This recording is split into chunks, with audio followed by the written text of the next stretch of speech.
राज्यात अतिवृष्टीमुळे शेतीचं प्रचंड नुकसान झाले।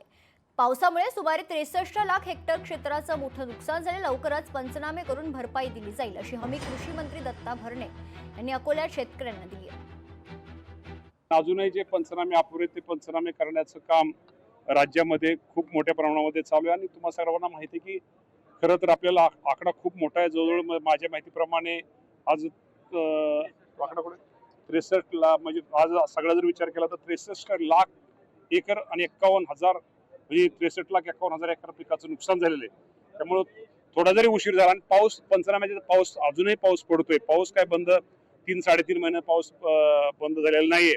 पण लवकरात लवकर पाऊस बंद झाल्यानंतर आमचे महसूलचे अधिकारी, कृषी विभागाचे अधिकारी या सगळ्या अधिकाऱ्याच्या माध्यमातून लवकरात लवकर पंचनामे आम्ही तिथं नुकसान भरपाई शेतकऱ्यांचे करतोय आणि लवकरात लवकर ते पंचनामे करून लवकरात लवकर त्यांना नुकसान भरपाई दिली जाईल। लोकशाही मराठी ऐका, पहा, जागरूक रहा।